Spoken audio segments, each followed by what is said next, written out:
everyone, welcome back in Mehikan Boutique. I hope guys you all are doing well. So in this video I am going to share with you this embellished hand painted dupatta with beautiful kurti designing step by step. So please keep watching this video till the end. So as you know guys, hand painted दुपट्टा कितना ज़्यादा trend में चल रहा है और इसी दुपट्टे के साथ हमने इस ब्यूटीफुल ड्रेस की डिजाइनिंग की है। तो इस वीडियो में हमने इस दुपट्टा एंड कुर्ती की डिजाइनिंग बताई है और इसके साथ जो हमने अम्ब्रेला प्लाजो वेयर करा है, इसकी डिजाइनिंग वीडियो लिंक आपको डिस्क्रिप्शन में मिल जाएंगी, आप वहां से डायरेक्टली वॉच कर सकते हो। एंड एज यूजुअल गाइस, हमने प्लेन फैब्रिक पर हैंड एम्ब्रॉयडरी वर्क करके इस आउटफिट की डिजाइनिंग करी है और इस वीडियो में हमने डिटेल में इस आउटफिट को एक्सप्लेन करा है। So without wasting a time let's see how I made it, keep watching guys. इस आउटफिट को बनाने के लिए यहाँ पर हमने फर्स्टली मिरर लेस यूज करी है। टोटल यहाँ पर हमने 18 मीटर लेस का यूज करा है बिकॉज ये लेस हमने दुपट्टे पर भी लगानी है और जो हमारा अम्ब्रेला प्लाजो है उस पर भी लगानी है। उसके अकॉर्डिंग यहाँ पर टोटल 18 मीटर लेस है। एंड आफ्टर दिस हमने ऑर्गेन्जा फैब्रिक लिया है। मेक श्योर गाइस अच्छी क्वालिटी का ऑर्गेन्जा फैब्रिक हमने यूज करना है। तो ये फैब्रिक हमने 7 मीटर यूज करा है, 2 meter for kurti and 5 meter fabric for umbrella palazzo. Firstly हमने कुर्ती की मार्किंग करनी है। उसके लिए यहाँ पर मैंने फैब्रिक को 2 फोल्ड करके रखा है। सबसे पहले देखिए हम कुर्ती के बैक पार्ट की मार्किंग करेंगे। फैब्रिक की विड्थ है 14 inches and its length 42 inches. Firstly 7.5 inches पर शोल्डर का मार्क करेंगे एंड अगेन 7.5 इंचेस पर हमने आर्म होल की मार्किंग करनी है।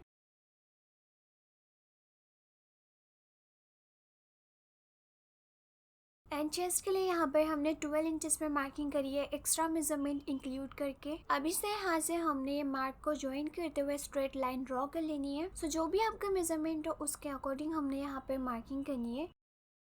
अब हमने वेस्ट लेंथ की मार्किंग करनी है 15 इंचेस पर और 11 इंचेस पर हमने वेस्ट का मार्क करना है और यहाँ से इंस्टेप को रखकर हमने 12 इंचेस पर एक मार्क करना है और अब हमने 13 इंचेस पर हिप की मार्किंग करनी है और इस तरह से सारे मार्क को ज्वाइन कर लेना है। और ये जो हमारा बॉटम है इसकी विड्थ है ये 13 इंचेस। यहाँ पर भी इस तरह से मार्क करके हमने स्ट्रेट लाइन ड्रॉ कर लेनी है। नेक विड्थ के लिए हमने 2.5 इंचेस पर मार्किंग करी है एंड 4 इंचेस पर हमने नेक डेप्थ की मार्किंग करी है। अब इस तरह से हमने एक बॉक्स ड्रॉ करके इसमें राउंड शेप ड्रॉ करना है फॉर नेक एंड शोल्डर से भी हाफ इंच डाउन करके यहाँ पर हमारी कुर्ती की मार्किंग कंप्लीट हो गई है। Now let's cutting on the mark and you can see guys ये हमारा बैक पार्ट है, इसके नेक की फिनिशिंग करेंगे। देखिए यहाँ पर हमने एक स्ट्रिप ली है, इस स्ट्रिप को हमने देखिए कुर्ती की राइट साइड पर रखना है एंड हाफ इंच का मार्जिन लेकर स्टिच कर लेंगे। नाउ गाइस हम कुर्ती के फ्रंट पार्ट को रेडी करेंगे। उसके लिए यहाँ पर हमने इसका सेंटर मार्क करके रखा है, यू कैन सी। और जो हमारा एक्स्ट्रा फैब्रिक था उसके अकॉर्डिंग यहाँ पर हमने एक स्ट्रेट लाइन ड्रॉ करके रखी है ताकि जब हम इस पर वर्क करें तो ये फैब्रिक फ्रेम में इजीली सेट हो सके। एंड यहाँ पर हमने देखिए फ्रंट नेक को ऑलरेडी रेडी करके रखा है। नेक की लेंथ है 6 inches and it's width 7.5 inches. इस तरह से देखिए हमने नेक के सेंटर को फैब्रिक के सेंटर पर रखना है और जो हमारा नेक है उसके अकॉर्डिंग यहाँ पर हमने ट्रेसिंग कर लेनी है। आफ्टर ट्रेसिंग यहाँ से स्टेप को रखकर हमने 8 इंचेस पर मार्किंग करनी है एंड जो हमारा सेंटर है उसके साइड से हमने 0.2 इंचेस का मार्जिन लेते हुए एक लाइन ड्रॉ करनी है एंड इसके दूसरे साइड पर भी हमने 0.2 इंचेस का मार्जिन लेते हुए एक लाइन ड्रॉ करेंगे। Now let's see what material we need for the hand work. Firstly यहाँ पर हमने कट बीट्स ली है गोल्डन कलर में एंड यहाँ पर फ्लावर सिक्वेंस लिए है अगेन गोल्डन कलर में एंड यहाँ पर हमने देखे व्हाइट पर्ल्स लिए है स्मॉल साइज में और इसके बाद यहाँ पर हमने लीफ सीक्वेंस लिए हैं और इसके बाद हमने फ्लैट सीक्वेंस लिए हैं and lastly I am using rhinestone chain in golden colour. देखिए फैब्रिक को हमने स्टैंड में सेट कर लिया है एंड यहाँ पर मैंने भी 7000 ग्लू लिया है। जो नेक हमने ड्रॉ करा था उसके ऊपर हमने ग्लू को अप्लाई करना है इस तरह से एंड यहाँ पर भी हमने स्ट्रेट लाइंस ड्रॉ करी थी उस पर भी ग्लू अप्लाई करेंगे एंड इसके ऊपर हमने देखिए राइनस्टोन चेन को पेस्ट करते जाना है। काफ़ी लोगों का क्वेश्चन होता है ये राइनस्टोन चेन वॉश करने के बाद निकलेगी तो नहीं। देखिए इसे हम सिर्फ पेस्ट नहीं करेंगे, इसे हमने हैंड स्टिच भी करना होता है। हैंड स्टिच करने के बाद ये बिल्कुल भी नहीं निकलेगी। इस तरह से पूरी चेन को पेस्ट करने के बाद देखिए यहाँ पर हमने निडल लिया है। तो देखिए इस तरह से हमने हैंड स्टिच करते हुए राइनस्टोन चेन को भी लॉक करते जाना है। और अब हमने यहाँ पर फ्लावर सीक्वेंस लिया है और इसके साथ पर्ल लेंगे। सो देखिए निडल में हमने एक फ्लावर सीक्वेंस लिया है और इसके साथ एक पर्ल लिया है। अब पर्ल को अवॉइड करके जो हमारा सीक्वेंस है इसके होल में से निडल को बैक साइड पर पास करेंगे। इस तरह से देखिए थोड़ा सा डिस्टेंस छोड़ते हुए निडल को ऊपर की तरफ निकालना है। देन अगेन हमने फ्लावर सीक्वेंस के साथ एक पर्ल लिया है एंड पर्ल को अवॉइड करते हुए हमने सीक्वेंस के होल में से निडल को बैक साइड पर निकालना है इस तरह से।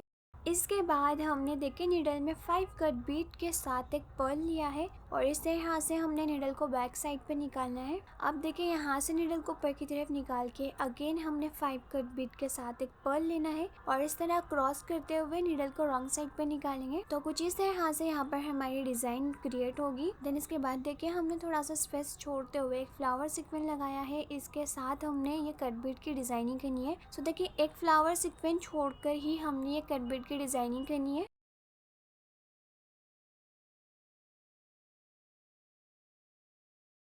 और ये जो दोनों हमारी कट बीट है इसके सेंटर में यहाँ पर हमने बिग सीक्वेंस लगाना है। और ये जो हमारा सीक्वेंस है इसके साथ हमने कट बीट भी ली थी। सो कट बीट को अवॉइड करते हुए हमने सीक्वेंस के होल में से निडल को बैक साइड पे निकालना है। सो इस तरह से हमने डिजाइन को रिपीट करते जाना है एंड मेक श्योर गाइस ये जो हमारी कट बीट की डिजाइनिंग है वो एक फ्लावर सीक्वेंस छोड़कर होगी।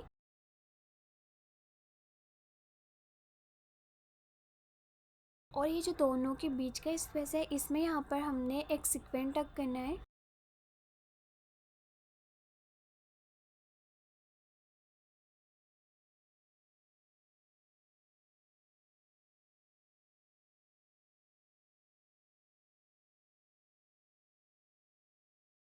इस तरह से पूरी नेक लाइन पर हमने ये डिजाइनिंग कंप्लीट कर लेनी है। So after all over designing यहाँ पर हमारा ब्यूटीफुल नेक रेडी हो गया है। यू कैन सी कितना ब्यूटीफुल लग रहा है। अब हम फैब्रिक को इस तरह से 2 फोल्ड करेंगे और इसके ऊपर हमने बैक पार्ट को रखना है एंड बैक पार्ट के अकॉर्डिंग हमने फ्रंट पार्ट की भी कटिंग कर लेनी है।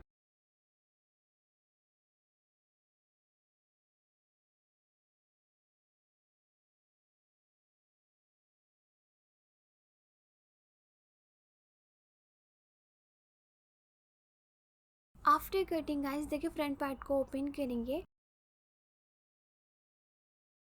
और यहाँ पर देखिए हमने एक लेंथ वाइज मार्किंग करी है 5 इंचेस पर एंड इसके बाद हमने देखिए 4 इंचेस के डिस्टेंस पर मार्क करा है। अब 4 इंचेस के सेंटर से लेंथ वाइज 5 इंचेस पर मार्क करेंगे और अगेन हमने 4 इंचेस पर मार्क करना है। सो इस तरह से हमने पूरी कुर्ती पर मार्किंग कर लेनी है। और ये जो हमने मार्क करा है यहाँ पर हम पहले ग्लू अप्लाई करेंगे इस तरह and here I am using flower sequence. तो इस तरह से हमने फ्लावर सीक्वेंस को यहाँ पेस्ट कर लेना है। और गाइस देखिए इस तरह से हमने पूरी कुर्ती पर जहाँ जहाँ हमने मार्किंग करी है वहाँ पर हमने लीफ सीक्वेंस पेस्ट कर लेने हैं। तो यहाँ पर हमने सीक्वेंस को पेस्ट कर लिया है। उसके बाद हमने एम्ब्रॉयडरी स्टैंड लिया है, इसके ऊपर हमने फैब्रिक को सेट कर लेना है एंड देन अब हमने सीक्वेंस के होल में से निडल को ऊपर की तरफ निकालना है। देन निडल में हमने 3 कट बीट्स पिक करने हैं एंड देखिए दूसरे होल में से निडल को रॉन्ग साइड पर निकालेंगे इस तरह से। देन जितने भी हमारे सीक्वेंस है उसके अंदर हमने इस तरह से कट बीट की डिजाइनिंग करनी है। सो यहाँ पर हमने सीक्वेंस को पेस्ट करके नहीं छोड़ा है, उसे हमने हैंड स्टिच भी करना है और उसके साथ हमने यहाँ पर कट बीट्स लगाइए। अब ये जो हमारा सीक्वेंस है इसके साइड से निडल को ऊपर की तरफ निकालेंगे और निडल में हमने 3 कट बीट के साथ एक सीक्वेंस लिया है। अगेन जो हमारा सीक्वेंस है इसके साइड से निडल को ऊपर की तरफ निकाल कर हमने कट बीट के साथ सीक्वेंस ऐड करके यहाँ पर निडल को रॉन्ग साइड पे निकाल लेना है। सो इस तरह से हमने पूरी तरफ डिजाइनिंग कंप्लीट कर लेनी है।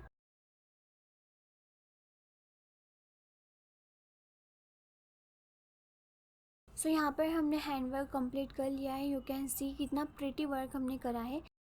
अब हम नेक की फिनिशिंग करेंगे। सो यहाँ पर मैंने एक फैब्रिक लिया है, फैब्रिक को हमने देख के राइट साइड पर रखना है एंड देखिए जो हमारा वर्क है एग्जैक्ट इसके साइड से हमने स्टिच करना है एंड आफ्टर स्टिचिंग यहाँ पर हमने हाफ इंच का मार्जिन लेते हुए एक्स्ट्रा फैब्रिक की कटिंग कर लेनी है। और कट करने के बाद हमें नेक पर लिटिल बिट कट्स लगाने हैं। एंड गाइस ये जो हमारी स्ट्रिप है इसे भी हमने 1.5 इंचेस का मार्जिन लेते हुए कट कर लेना है राउंड शेप में। और स्ट्रिप को इस तरह हाथ से फोल्ड करके हमने हैंड स्टिच करना है। तो यहाँ पर हमारे नेक की फिनिशिंग भी कंप्लीट हो गई है। अब हमने इसके ऊपर बैक पार्ट को रखना है, राइट साइड के ऊपर राइट साइड को रखेंगे एंड शोल्डर से हाफ इंच का मार्जिन लेते हुए हमने स्टिचिंग कर लेनी है। सो जब तक हमारे शोल्डर स्टिच होते हैं हमने स्लीव को रेडी कर लेना है। सो यहाँ पर हमने फैब्रिक को 4 फोल्ड करके रखा है। फैब्रिक की विड्थ है 11 inches and its length 22 inches. Firstly यहाँ से हमने 2 इंचेस पे मार्क करना है एंड 10 इंचेस पर हमने स्लीव विड्थ की मार्किंग करनी है। एंड गाइस लेंथ वाइज हमने ओपन साइड से 2.5 इंचेस में मार्क करना है एंड स्लीव के बॉटम में हमने 7 इंचेस में मार्किंग करी है। अब इस तरह से हमने मार्किंग को ज्वाइंट कर लेना है। सो स्लीव की मार्किंग कंप्लीट हो गई है। Now let's cutting on the mark. After cutting guys देखिए हमने इसकी बॉर्डर को सिंपली डबल फोल्ड करके स्टिच कर लेना है एंड स्टिच करने के बाद देखिए यहाँ पर हमने मिरर लेस ली है। इस लेस को हमने स्लीव के बॉटम में स्टिच कर लेना है एंड जैसे यहाँ से हमने कुर्ती पर बंचेस बनाए हैं सेम वे में हमने स्लीव पर भी डिजाइनिंग कर लेनी है। सो यू कैन सी यहाँ पर हमारी स्लीव रेडी हो गई है और कुर्ती की तरह ही हमने इस पर वर्क करा है। इस तरह से दोनों स्लीव रेडी हो गई है। अब हमने स्लीव को आर्म होल से अटैच करना है। सो दोनों स्लीव को हमने आर्म होल में रखकर हाफ इंच का मार्जिन लेते हुए स्टिचिंग कर लेना है एंड आफ्टर स्टिचिंग हमने इसके दोनों साइड्स में फिटिंग के अकॉर्डिंग स्टिचिंग देनी है। एंड गाइस ये जो हमारी कुर्ती है इसकी साइड्स की बॉर्डर को हमने सिंपली डबल फोल्ड करके स्टिच करना है and after all over stitching यहाँ पर हमारी कुर्ती ऑलमोस्ट रेडी हो गई है। लास्ट पे हम इस पर लेस लगाएंगे। सो यहाँ पर हमने मिरर लेस लिया है एंड इस लेस को देखिए जो हमारी स्लीट्स है इसके साइड पर लगाएंगे।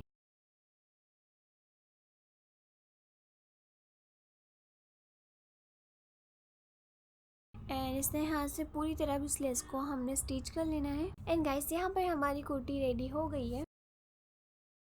अब हम दुपट्टे की डिजाइनिंग करेंगे। सो उसके लिए यहाँ पर मैंने 2.5 मीटर ऑर्गेन्जा फैब्रिक लिया है। यू कैन सी अच्छी क्वालिटी का ऑर्गेन्जा फैब्रिक लेना है, अदरवाइज वन वॉश में ही हमारी मेहनत वेस्ट हो जाएगी। तो यहाँ पर हमने ऑफ वाइट कलर में फैब्रिक लिया है। आप अपनी चॉइस के अकॉर्डिंग कोई से भी कलर यूज कर सकते हो। सो देखिए फैब्रिक को हमने 2 फोल्ड करके रखा है and length wise dupatta 2.5 metre है and width wise 45 inches width है। सो फैब्रिक की विड्थ काफी ज्यादा थी। सो उसके लिए यहाँ पर हमने फर्स्टली फैब्रिक की विड्थ कम करनी है। दुपट्टे के अकॉर्डिंग यहाँ पर हमने 35 इंचेस पर विड्थ रखी है। सो इस तरह यहाँ से 35 इंचेस पे मार्क करके हमने एक स्ट्रेट लाइन ड्रॉ कर लेनी है एंड इस लाइनिंग पर अभी हम कटिंग नहीं करेंगे।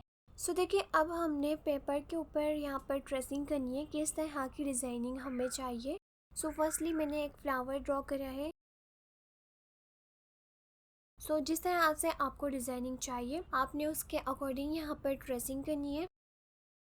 देन इस तरह से कुछ लीव्स ड्रॉ करिए। आप चाहे तो थोड़े बड़े फ्लावर बनाओ या फिर छोटे flower, it is your choice. मैंने अपने अकॉर्डिंग यहाँ पर ट्रेसिंग करी है एंड मार्कर पेन से ही हमने ट्रेसिंग करनी है। पेंसिल से बिल्कुल भी ट्रेसिंग नहीं करेंगे क्योंकि जब हम ये ट्रेसिंग फैब्रिक पर करेंगे तो वो पेंसिल का स्टैंड हमारा फैब्रिक पर भी लगेगा और ये जो हमने ड्रॉ करा है इतना विजिबल नहीं होगा फैब्रिक पर, इसलिए हमने मार्कर से यहाँ पर ट्रेसिंग करनी है। एंड गाइस इसके पहले भी हमने काफ़ी सारे हैंड पेंटेड दुपट्टेस बना चुके हैं। तो अगर आपको भी उन वीडियोस को देखना हो तो लिंक आपको डिस्क्रिप्शन में मिल जाएंगी, आप वहां से डायरेक्टली वॉच कर सकते हो। सो कुछ इस तरह से यहाँ पर हमने ट्रेसिंग करी है। फर्स्टली हमने फ्लावर ड्रॉ करके कुछ लीव्स बनाए हैं, देन अगेन हमने थोड़े बड़े छोटे लीव्स क्रिएट करे हैं और इसके बाद हमने थोड़ा बड़ा फ्लावर बनाया है।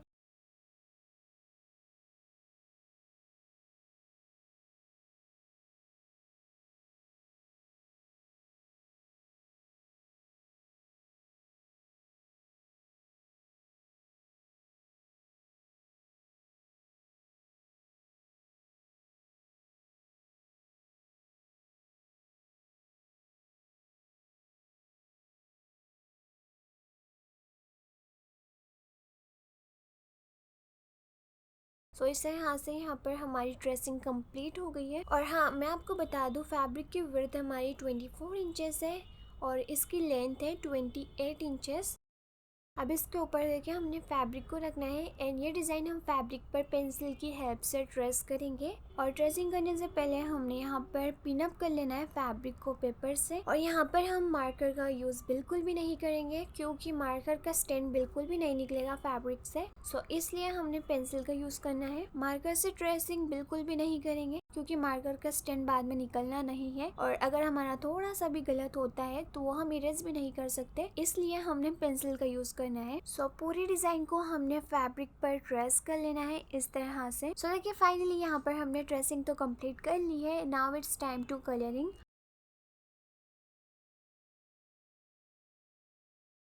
अब हमने इस पर कलरिंग करनी है। उसके लिए यहाँ पर मैंने कुछ एक्रेलिक कलर्स लिए हैं। सो मैंने यूज़ करा है orange, red, blue and green and white colour. So white colour तो मस्ट होता ही है। एंड मैं आपको बता दूं, यहाँ पर मैंने कैमलिन का एक्रेलिक कलर यूज़ करा है। एंड इसके बाद मैंने 2 पेंटिंग ब्रशेस लिए हैं, एक फ्लैट ब्रश एंड एक स्मॉल ब्रश। सो फर्स्टली यहाँ पर मैंने ग्रीन कलर लिया है फॉर लीफ। सो ये ग्रीन कलर हमारे अकॉर्डिंग परफेक्ट था। इसमें हम थोड़ा सा वाटर ऐड करेंगे। अगर बाइंडर अवेलेबल ना हो तो हमने वाटर ऐड करना है, जस्ट बिकॉज कलर बहुत ज़्यादा थिक होता है, उसे थिन करने के लिए हमने वाटर ऐड करा है। वाटर ऐड करने के बाद हमने कलर को चेक करना है फैब्रिक के ऊपर, ये ज़्यादा थिक तो नहीं है। सो यू कैन सी यहाँ पर हमारी कलर की कंसिस्टेंसी परफेक्ट है। अब हम नेक्स्ट कलर बनाएंगे। उसके लिए यहाँ पर मैंने फर्स्टली व्हाइट कलर लिया है, इसके अंदर हम रेड कलर ऐड करेंगे। सो मैंने अनियन पिंक कलर बनाना है, उसके लिए मैंने इसमें रेड कलर ऐड करा है। आप चाहे तो अनियन पिंक कलर का शेड डायरेक्ट बाय कर सकते हो, बट मैंने यहाँ पर 3 कलर्स को मिक्स करके अनियन पिंक कलर बनाया है।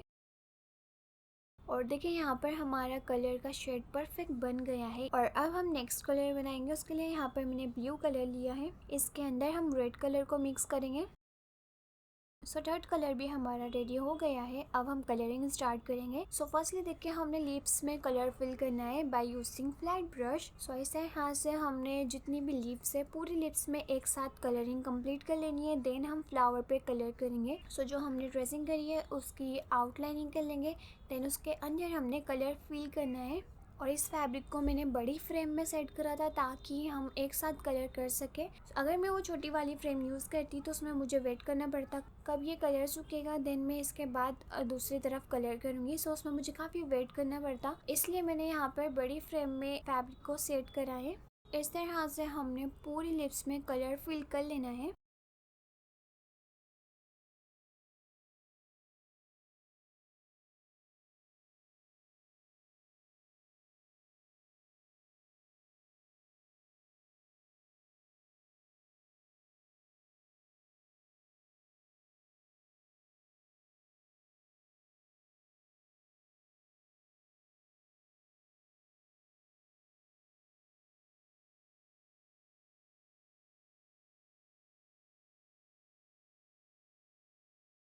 So you can see guys, यहाँ पर हमने पूरी तरह फ्लिप्स में कलर फिल कर लिया है। अब हम ये जो बिग फ्लावर है सेंटर का, इसमें कलर फिल करेंगे। सो यहाँ पर मैंने पिंक कलर लिया है। सो इस तरह से देखिए हमने पहले बाउंड्रिंग कर लेनी है, देन इसके अंदर हमने कलर फिल करना है। जरूरी नहीं है जो भी मैंने कलर यूज करा है आप सेम वही लो, आप अपने कलर चॉइस के अकॉर्डिंग यहाँ पर कलर कर सकते हो। सो इस तरह से हमने पूरे फ्लावर में कलरिंग कर लेनी है। और ये जो साइड में छोटा फ्लावर है इसमें भी मैंने पिंक कलर ही करा है। और इसके बाद तो हमने पर्पल कलर करा है फ्लावर के अंदर।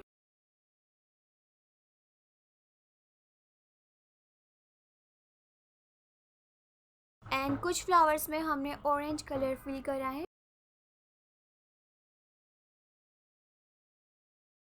सो यहाँ पर हमने कलरिंग कंप्लीट कर ली है। एंड सेम वे में हमने दुपट्टे के दूसरी साइड पर भी कलरिंग कर ली थी। कलर को हमने 24 आवर्स ड्राई होने छोड़ देना है। इसके बाद हमने इस पर आयरन करनी है 4 to 5 टाइम्स, ताकि जो कलर है वो फैब्रिक में अच्छी तरह से सेट हो जाए। आयरन करने के बाद अब हम इस पर वर्क स्टार्ट करेंगे। सो देखिए यहाँ पर मैंने एम्ब्रॉयडरी स्टैंड लिया है, इसके ऊपर हमने फैब्रिक को सेट कर लेना है। सो यहाँ पर देखिए हम इलास्टिक की हेल्प से फैब्रिक सेट करते हैं। अब हम देख लेते हैं कौन कौन सा मटेरियल हमें चाहिए for hand work. So firstly यहाँ पर मैंने पर्ल्स लिए हैं। सो यहाँ पर मैंने सीक्वेंस लिए हैं, दोनों ही सेम सीक्वेंस है, बस इनमें साइज का डिफरेंस है। एंड इसके बाद मैंने मीडियम साइज के सीक्वेंस लिए हैं, you can see that.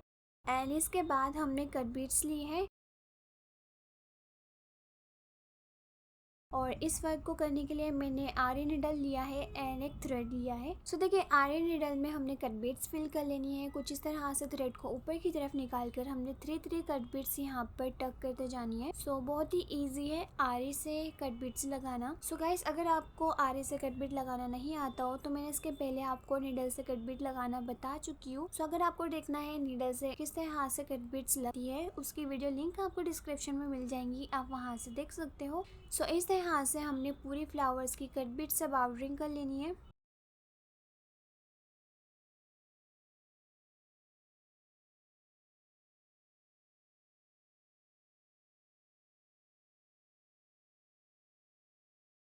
After this देखिए फ्लावर के सेंटर से नीडल को ऊपर की तरफ निकालेंगे एंड यहाँ पर हमने एक बिग 3D सिक्वेंस लिया है और इसके साथ एक पर्ल लिया है। सो नीडल में पहले हम सिक्वेंस ऐड करेंगे, देन इसके बाद हमने एक पर्ल डालना है। सो पर्ल को अवॉइड करते हुए सिक्वेंस में से नीडल को रॉन्ग साइड पर निकालेंगे, देन इसके साइड से नीडल को ऊपर की तरफ निकाल कर हमने अगेन एक सिक्वेंस एंड पर्ल लेना है। सो इस तरह से हमने सिक्वेंस के अराउंड ये डिजाइनिंग कर लेनी है। इसके बाद यहाँ पर देखिए हमने एक कट बीट ली है और इसके साथ एक सिक्वेंस लिया है। सो पहले हमने नीडल में कट बीट डालना है, इसके बाद सिक्वेंस ऐड करेंगे और इस तरह से नीडल को हमने क्रॉस करके रॉन्ग साइड पर निकाल लेना है। इसके साइड से नीडल को ऊपर की तरफ निकालेंगे, अगेन इसमें हमने कट बीट के साथ सिक्वेंस ऐड करके नीडल को रॉन्ग साइड पर निकालना है। सो 1 बाय 1 देखिए हमने इस तरह से कट बीट को टक करते जाना है। सो कुछ इस तरह से हमारी डिजाइन बनते जाएगी।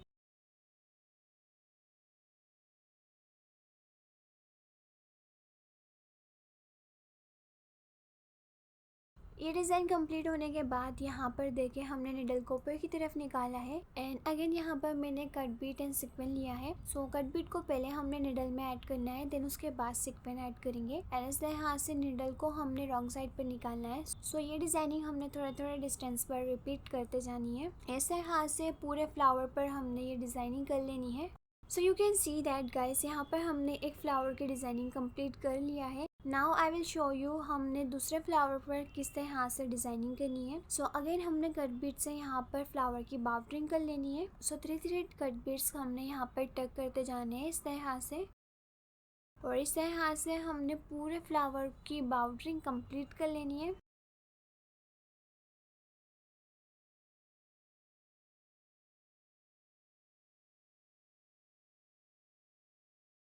पूरे फ्लावर की बाउंड्रिंग करने के बाद हमने फ्लावर के सेंटर में से निडल को ऊपर की तरफ निकालना है एंड यहाँ पर मैंने एक बिग सिक्वेंस लिया है और एक पर्ल लिया है और पर्ल को अवॉइड करके हमने सिक्वेंस के होल में से निडल को रॉन्ग साइड पर निकालना है। इस तरह से सिक्वेंस के साइड से निडल को ऊपर की तरफ निकालेंगे एंड देन निडल में हमने कट बीट ऐड करना है और इसके बाद हम सिक्वेंस ऐड करेंगे और कुछ इस तरह से देखिए हमने निडल को रॉन्ग साइड पर निकालना है। देन इसके थोड़े से डिस्टेंस से हमने निडल को ऊपर की तरफ निकाल कर again cut bead and sequence को टक करते जाना है। इस तरह से हमने पूरी डिजाइनिंग कंप्लीट कर लेनी है।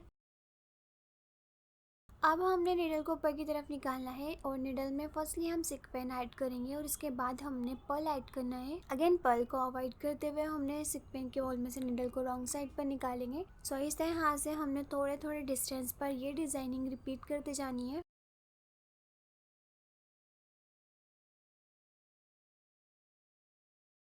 So you can see guys, यहाँ पर हमारी एक और फ्लावर की डिज़ाइनिंग कंप्लीट हो गई है। अब हम इसकी डिज़ाइनिंग करेंगे। सो यहाँ पर हमने देखिए सिक्वेंस के साथ पर्ल को टक करते जाना है। सो जहाँ जहाँ पर हमने ये पर्पल फ्लावर बनाए हैं इसके ऊपर हमने सेम डिज़ाइनिंग करनी है और ये जो हमारी लीफ है यहाँ पर हमने कट बीट के साथ सिक्वेंस को टक करना है। सो जितनी भी लीव्स होगी उस पर हमने सेम यही डिज़ाइनिंग करनी है और इस तरह से हमने इन्हें टक करते जाना है थोड़े थोड़े डिस्टेंस पर एंड फाइनली यहाँ पर हमने हैंड वर्क कंप्लीट कर लिया है।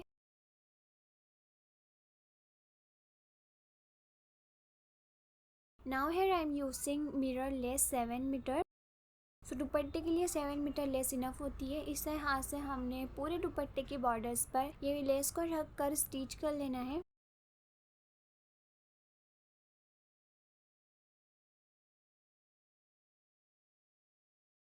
And after all over stitching you can see यहाँ पर हमारा ब्यूटीफुल दुपट्टा रेडी हो गया है। So do let me know in the comments आपको ये दुपट्टा एंड कुर्ते की डिजाइनिंग कैसी लगी। I will reply to you as soon as possible. So basically guys you know hand painted dupatta market में इजीली नहीं मिलता है। सो आप भी इस वीडियो को फॉलो करके अपने खुद के लिए इस तरह का डिजाइनर आउटफिट बना सकते हो बहुत ही आसान तरीके से। एंड गाइस इसके साथ जो हमने अम्ब्रेला प्लाजो बनाया है उसकी भी detail cutting and stitching video link आपको डिस्क्रिप्शन में मिल जाएंगी। सो आप वहां से डायरेक्टली देख सकते हो और उस वीडियो में मैंने आपको डिटेल में अम्ब्रेला प्लाजो की कटिंग एंड स्टिचिंग बताई है विथ मेजरमेंट्स एंड कौन से साइज के लिए हम उसे बना रहे हैं। सो आप उसे भी जरूर देखिएगा और अगर आपकी वीडियो पसंद आई होगी तो इस वीडियो को लाइक एंड शेयर जरूर करें। Do subscribe my channel for more outfit designing videos. Thank you so much for watching. Bye.